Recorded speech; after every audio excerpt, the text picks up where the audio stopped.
What's up everybody, Ben here with the Spirit of Running, and today we're talking about the Asics Superblast. Alright, let's get some technical specs out of the way and then we'll get to the good stuff.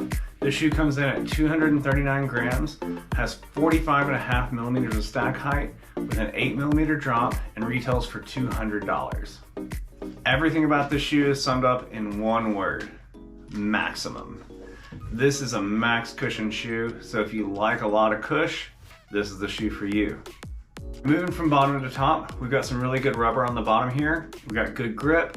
Anytime you're moving through a turn, through wet or dry conditions, you're gonna have a good solid foundation beneath you.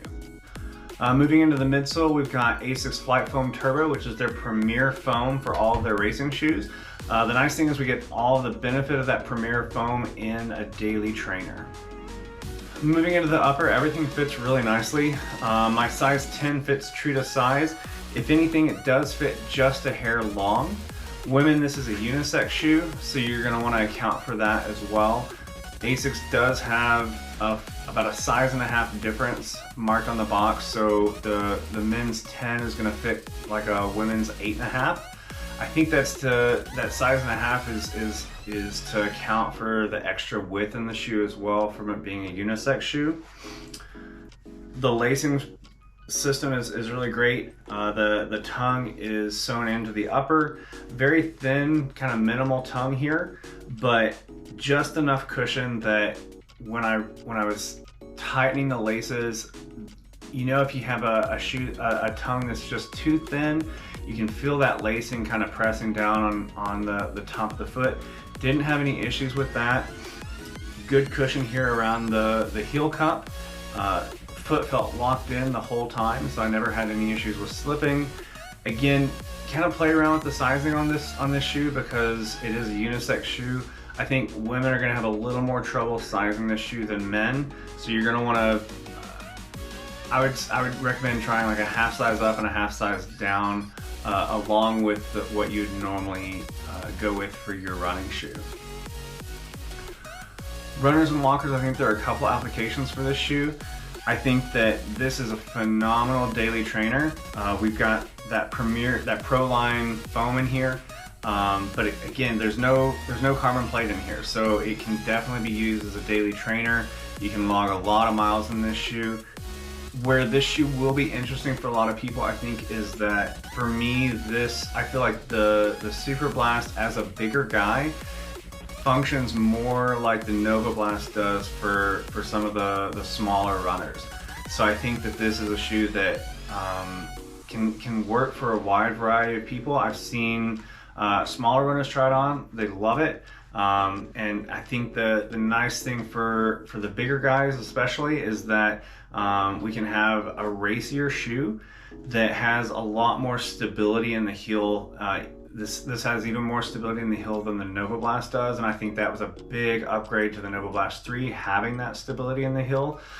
So in the Superblast, you're going to find even more support in the back there. So I think this is also a shoe that walkers are really going to like, because as you move through that stride, you know, especially if we're trying to walk more quickly, we come through the toe and then the heel is down, and we're moving pretty aggressively through that. I think that there are some shoes that make great running shoes that if you're trying to walk at a faster pace, do not necessarily make a great walking shoe, because that heel can be a little unstable. But I think this is a shoe that walkers, runners, you're gonna love it.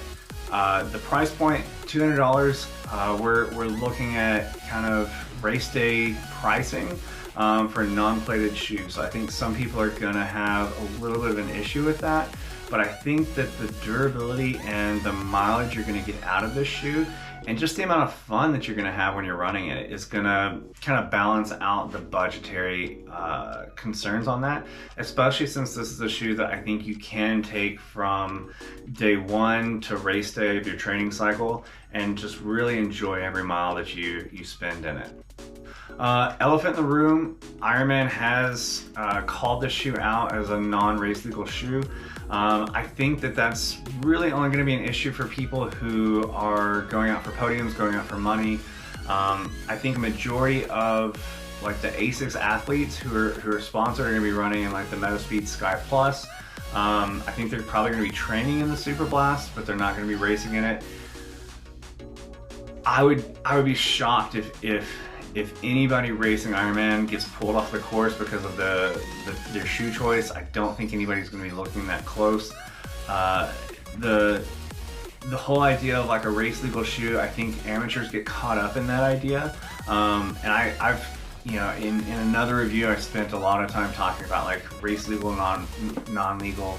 But I think that it's kind of a red herring for a majority of athletes. I don't really think that we need to worry about it. Looking at this shoe for a gym shoe, this is because it's a 45mm stack shoe. I don't think I'm gonna spend a lot of time in the gym in this shoe. This is one area where like the price point of the shoe coming in at $200 makes me not want to, you know, really spend any time in the gym. I think the stack height also kind of eliminates the ability to, you know, to do any heavy lifting, to spend any time in the rowers. I think if you're going out for a run and then you're gonna, you know, pop into the gym and do some core work, not a problem there. But not a shoe that I'm gonna wear just every day to the gym. Looking at the shoe as a shoe to wear every day, I think the budget on it can be a little bit pricey for just a daily kick around shoe. If that's not really an issue, I think it's a really comfortable shoe to wear for work. I've worn it to work, I've walked the dog in it. I don't have any issues just kind of moving around and just having a good time in it. I enjoyed every step that I took in it during the work day.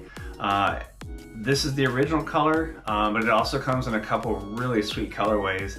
I've already got another pair in the box in the green and lavender color, and it's just a good looking shoe. So if budget's not really a concern, definitely a shoe that is worth looking at for just a daily shoe.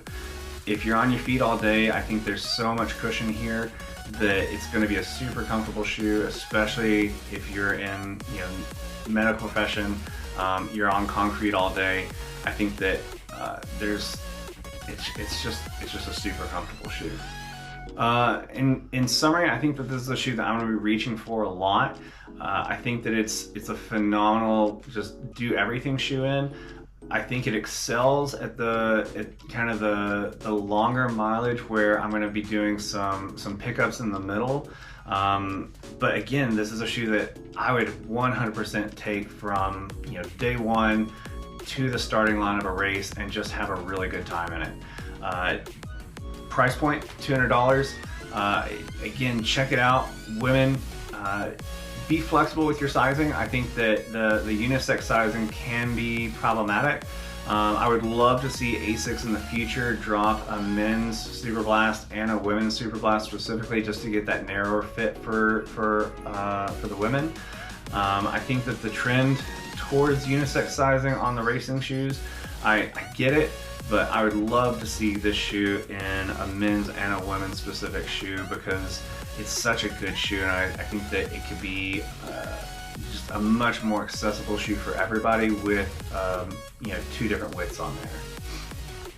If you have any questions, be sure to drop those in the comments. Please be sure and like the video and subscribe to the channel. It helps me a lot, and it'll make sure that you don't miss anything coming out in the future. Have a good one. Thanks.